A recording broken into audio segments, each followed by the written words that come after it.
Nerazzurri fans from all over the world, welcome to the Interglobe for the pre-match of Inter-Udinese.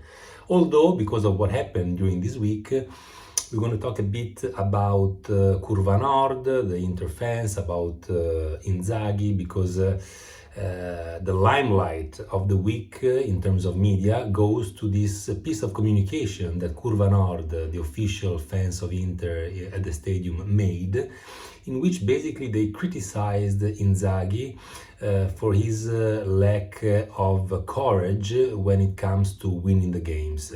In particular, with Sampdoria, the point of view of the Curva Nord is that Inzaghi in the second half was looking like he was happy almost with the tie, and he didn't intervene properly on the formation.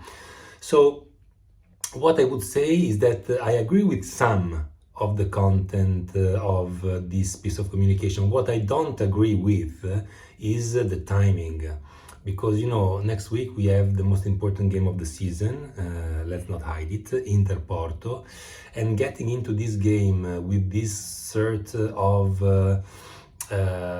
aura of scandal and criticism around Inzaghi doesn't do good to Inter. So I am heavily against what the Curva Nord did in terms of timing, even if, as I say, content-wise, I can agree on some of the points. And in order to understand my point of view on this, let's dive a bit deeper on Simone Inzaghi as a coach.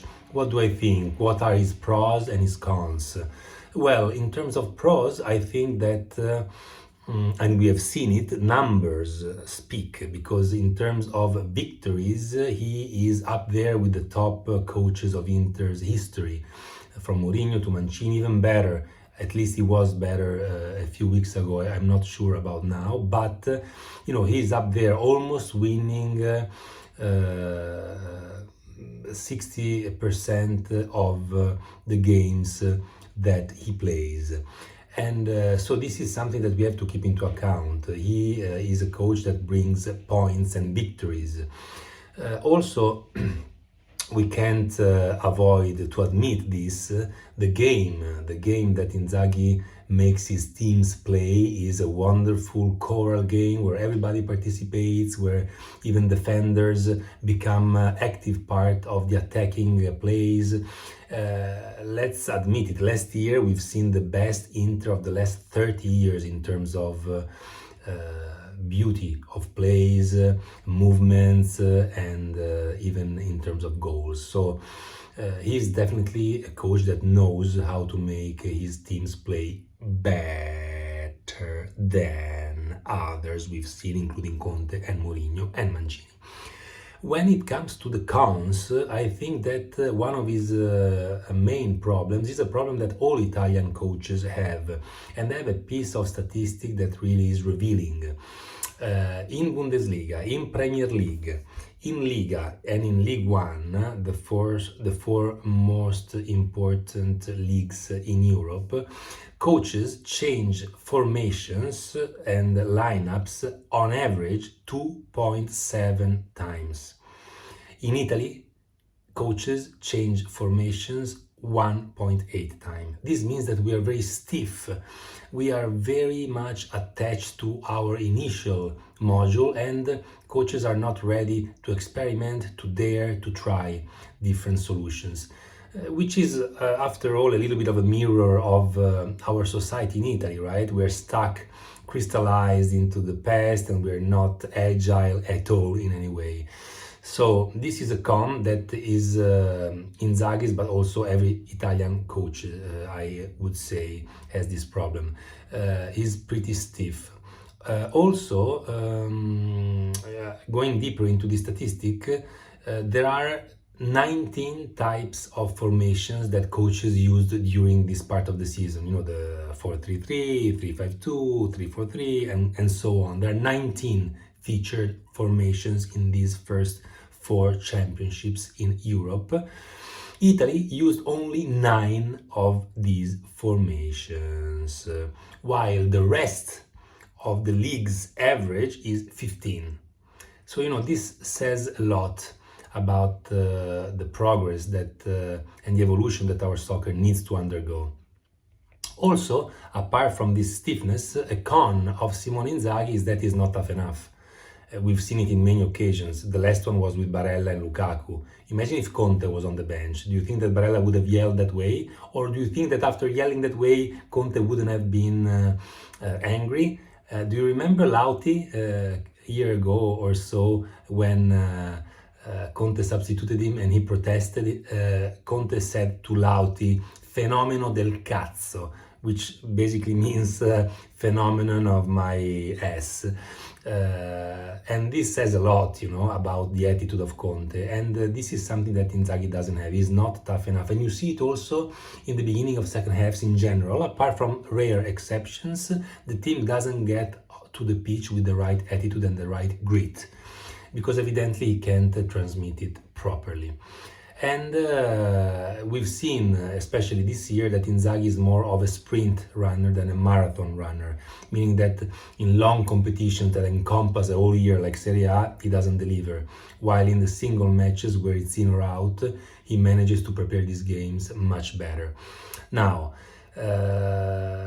in Serie A, he proved to be pretty weak, because in the last 2 years, he had by far the best squad in Italy, and he managed to lose last year against an evidently lower quality team, which is Milan, and this year he's going to lose it to Napoli. But even Napoli, if you look at the single players in the beginning of the championship and you evaluate their value, Inter was better than Napoli. So, this being 15 points behind is not possible to be justified, and proves once again that he's not a marathon runner.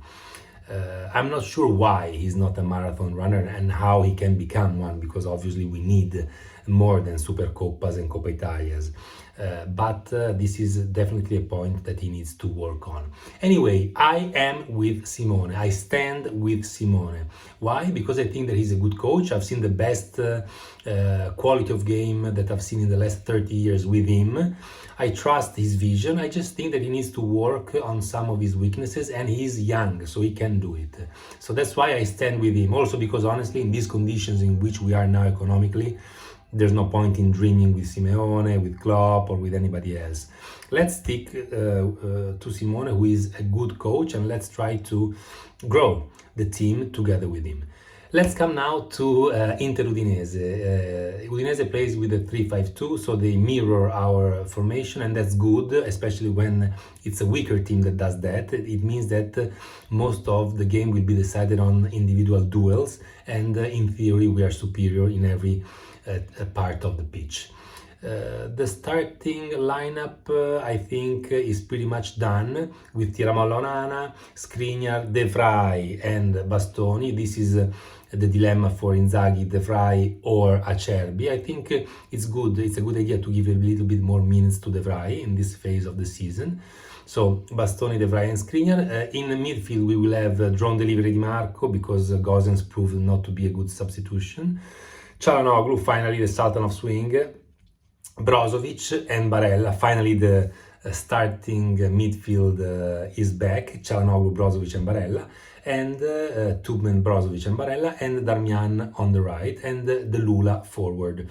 Here again, the same dilemma of last week. If you plan to attack Udinese and to win the game in the first half and to put it to sleep, maybe it makes more sense to do so with Jacob. But as we all know, Lukaku needs minutes. He needs to play to build confidence and shape. So it's a tough one. Let's see what Simone will decide. That's it for today's video. If you enjoyed it, please punch the like button, subscribe and leave a comment, because I'd love to learn how to make my videos better. And as always, Forza Magica Inter. Ciao.